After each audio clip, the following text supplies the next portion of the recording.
2, 3.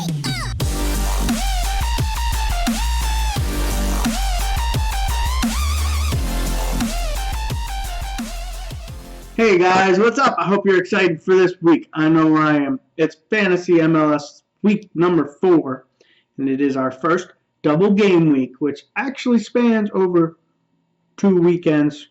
It's all good. I know you've probably heard me talk about it already, but it's kind of a good thing for, I think, everybody out there that's playing. So, we've got some important things to talk about. If you're like me, you're on MLSsoccer.com quite often, and you've probably seen the long list of MLS players that are getting called to their national teams for this week. Now, I know when I first saw it, I was like, oh my gosh, this fantasy weekend is going to be a mess for the next 2 weeks, but it's really not. MLS Fantasy did a fantastic job, from what I've seen, of marking guys red that it is actually going to affect. Because most of the guys, like there's only 3 games this week, and most of the guys that would normally play, like if they're on DC United, let's say Birnbaum, he is actually listed as red. But if it's a guy that's getting called up and doesn't play until next weekend, they're not red, so you still have him back. So it's really, I thought it was going to be a little more confusing than it is, but it's not confusing at all, which is great, fantastic, wonderful news for all of us. Less complicated. That's good. Less complication is better. So, keep an eye out for those red guys, though. I mean, guys like, I have Tim Parker on my team. He's got called up to the U23 team, and he's listed as red. But for me, I have to ask the question, is it worth it for me to transfer him out to get another defender playing twice this week? Or do I just keep him because he's probably going to be back for their second game? Not sure yet, haven't decided. But we do have to look at a few players from each team that's playing twice that I think could work out well. There are obviously the essentials that we'll go over that too. We'll go over that right now, in fact. We'll start with DC United, going in alphabetical order. Guys that I think, probably the most owned guy from their team is Vora, just because he was kind of a fluke. And a lot of people had him as their spare goalie, their junk player, and now they have him, and a lot of people are probably going to stick him in there to see if he plays twice. He might not. There's a possibility this Charlie Horton guy is going to play. Really don't know. We'll find out as the week comes.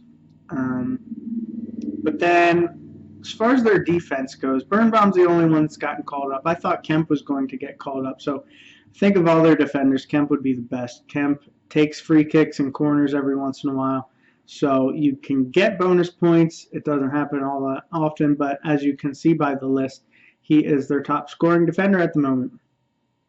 Midfield,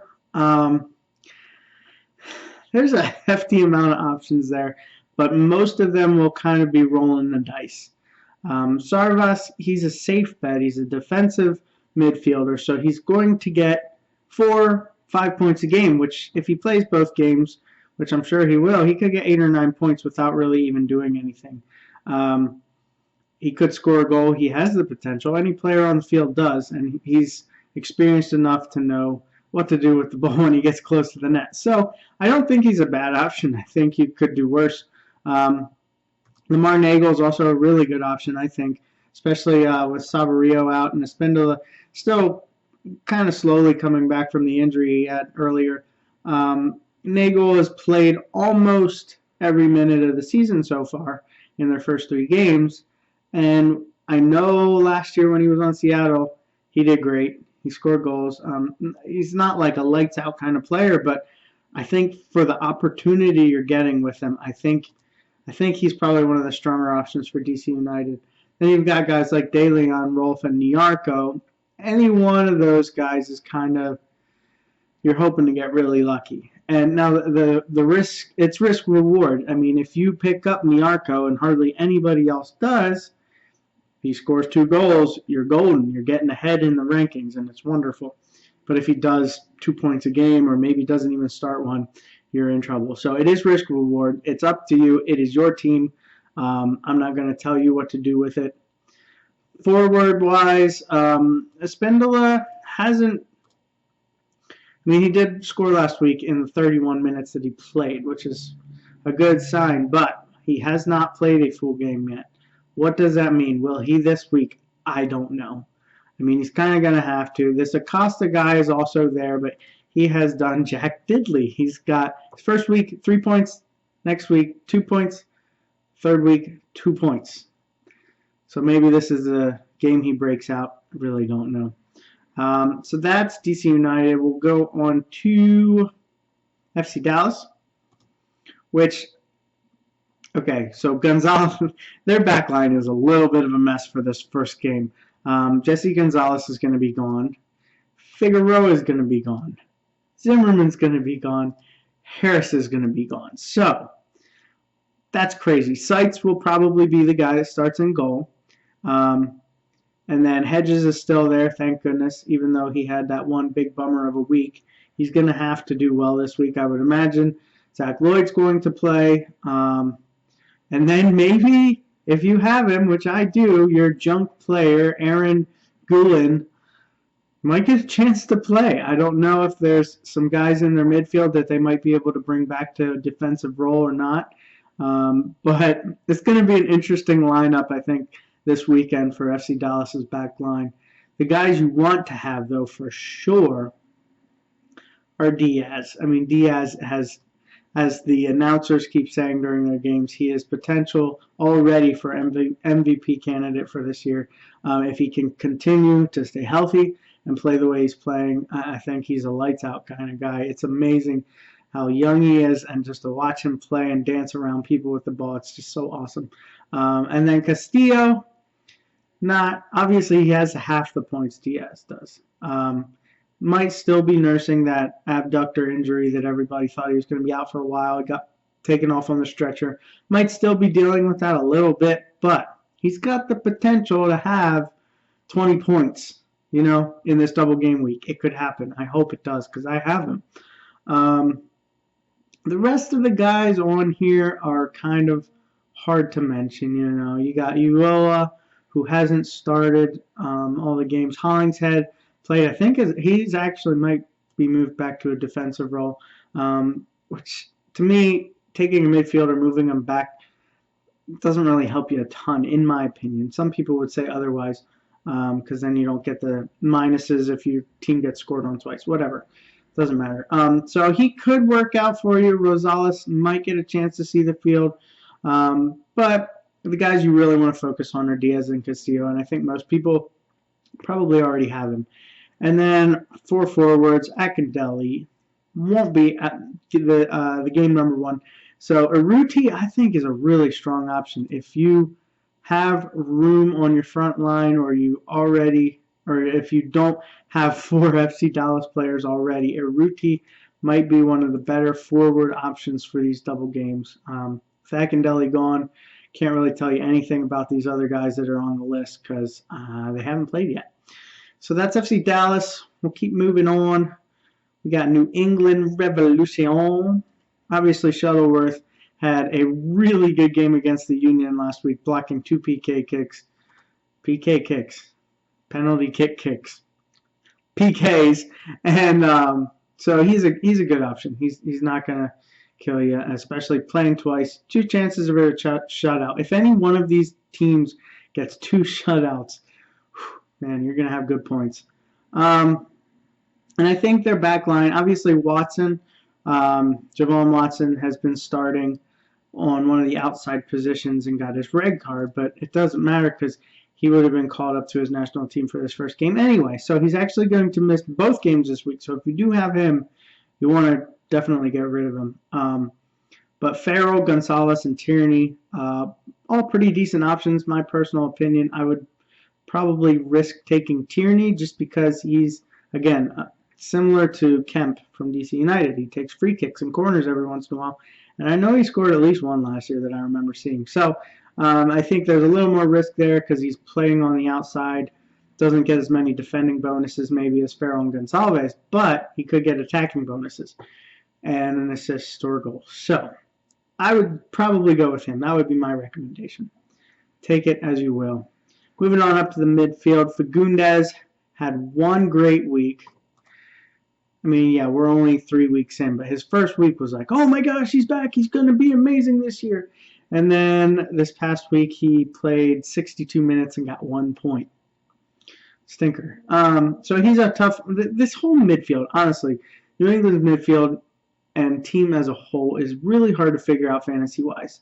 I mean, there are never any safe bets when it comes to fantasy sports, but you just never know what you're going to get with these guys. Lee Nguyen, he got called up to the U.S. national team for this weekend, so he's not going to be playing at least one of the games.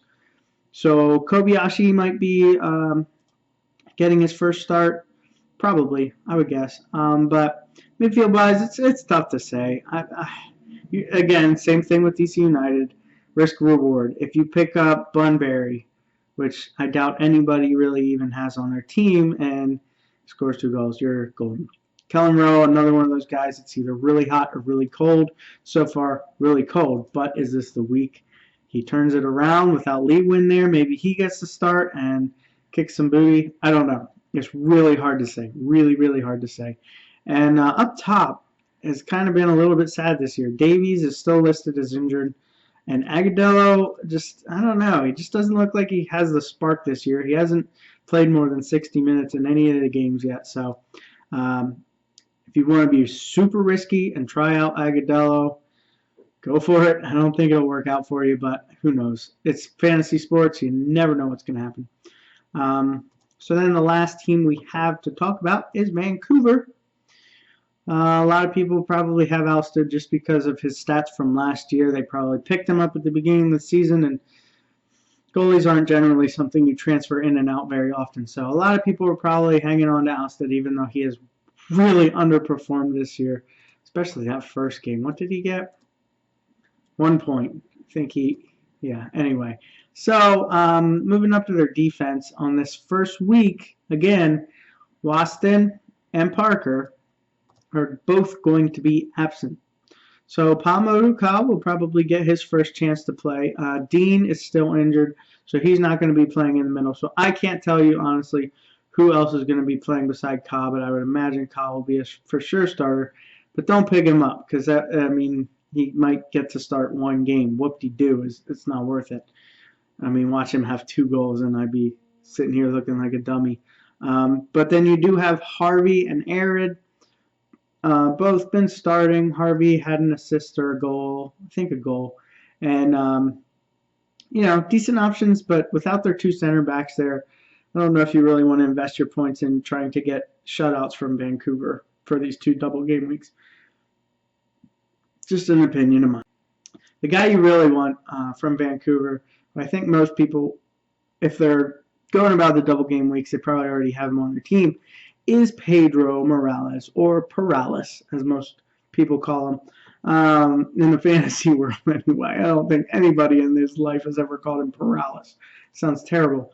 But he has been doing pretty well this year so far. We got 10, 7, and 11. So excellent starting statistics this year so far. He's always in the attack and takes the free kicks and PKs and such. So that's exciting. Bolaños, who has been doing okay so far, he won't be around. He got called up to his international team, so he'll be missing a game. So Teixeira, I'm guessing, would probably be the starter, but I don't know if he's worth picking up.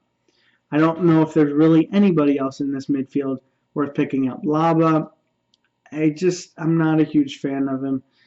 Defensive midfielder, very scrappy. He's going to get cards, but maybe not a ton of bonuses. So the guy to have is Morales, and everybody knows that. Again, if you want to be risky and go out and try out like Laba, Teixeira, or maybe even Hurtado, who hasn't seen the field yet, but played a huge role with them last year, go for it. It's risky. You're probably crazy and not going to do well with it, but it's worth a shot. So then moving on to their forwards, you have Rivero and Mane. Now they're both healthy. Great. Who to go with? Probably neither of them. They have both been starting, I do believe, at least last week, but underperforming. I mean, I think almost every goal they've had has come from either Pedro Morales' PKs or Harvey. I think. So forward-wise, they are lacking so far. Blas Perez is gone for at least a game. Now, I think he really does fit their mold well. He's that target forward that you never want to be playing against. I drew that PK, which was debatable. I don't know if that was last week or the week before, but so Rivero or Mane, if I had to pick one, I would go with Rivero just because his price is cheaper, and I think Mane and Rivero both have a nose for the goal sometimes, but so far this year, not so much. So those are your double game weeks. All right, double game teams. So do you want to focus on them? Kind of. I have 3 transfers this week, right? So I'm kind of thinking of going out and getting 3 guys that play double games because they have double the. I mean, okay, let's say all they got no bonuses at all. You're getting 4 points out of a person. Let's say they play in the midfield and they don't get a shutout point. You get 4 points. That's not bad. I mean, a lot of times you have 1 or 2 players on your team that have gotten less than that. So if you can get 3, 4, 5, 6 guys that are at least going to get 4 points, you're sitting pretty good. Now, you start adding and piling bonuses and goals and assists on top of that. The potential and the ceiling for points is crazy. I know a lot of people are thinking, well, then the week after that, you're kind of screwing yourself. Not really. I mean, you get 2 trades, right? So just start weaning away towards either the next double game week or the guys that you like, the teams that you think are strong, like Sporting Kansas or it's the only one I can think of right now. Houston, they're looking good. Philadelphia, yeah, invest in them. Montreal, guys like teams like that. So, I'm going to be going for the double game week for the most part. But I would say if there were any games or teams that you're trying to build up for this week, well, not this weekend, but the next weekend when all the other teams actually play, I think there are some holes in a couple teams. First off, New York Red Bulls, I think, are going to be hurting. They lost both of their center backs this week, both with hamstring injuries. They're not super deep at that position. Most teams aren't. Normally, you only need 1 extra guy at that position, but they're going to have to move things around. It might get uncomfortable, and New England has a chance to get some good stuff in that game. So New England, I think, is a team you kind of want to be investing in a little bit. It's just hard to figure out where. But that is one team that's looking a little weak in my eyes this week. And the other team is RSL. They're going to be playing at Sporting Kansas. They lost Alave and Beckerman, both on red cards. They've shown that they can still stay in games even a man down. I think they've been at least a man down in 2 of their 3 games already this season. So against Sporting Kansas, though, I mean, Don Dwyer is a little bit hot right now. He's started the season off well. We know they have the guys to score the goals, and on a weakened RSL team, I think guys from Sporting Kansas are also a strong fantasy option for this week. As far as other teams go, there's nothing really sticking out hugely towards me. Yeah, I'm not seeing much else. There will be probably some international things that kind of screw people up a bit. Hopefully nobody gets hurt over the weekend. Hopefully everybody plays smart and doesn't get hurt. But you never know. So told you what I'm doing. I'm not going to tell you exactly because I think there's a guy in our league that watches our videos and I'm playing him, and we're basically tied for first place. So I can't tell you exactly what I'm doing, but I am focusing on the double game weeks for sure. Man, this video is going long. Sorry about it. Captain-wise, that's a toughie.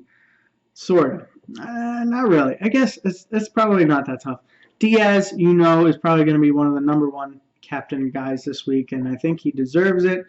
Morales is also another amazing option. And then just to throw somebody in there that's not a double gamer, I'm going to go with Dom Dwyer. I think he's going to do well against RSL next weekend. I think he'll get you a good amount of points. So those are your captain picks. I've given you all the advice I have. I hope you guys all have a wonderful weekend. I had to make this video a little bit earlier than normal because I'm hanging out with my dad in Delaware this weekend. So I hope this advice isn't outdated by the time it's actually the weekend and time to make transfers. But, you know, if it is, I'm sorry. There's only like a handful of people watching anyway. So appreciate you guys that are watching. Love feedback. Love to hear from you guys. See how your teams are doing. So thanks a lot for watching. Hope the advice helps you out. Hope you have a good week in fantasy. Good luck. Goodbye.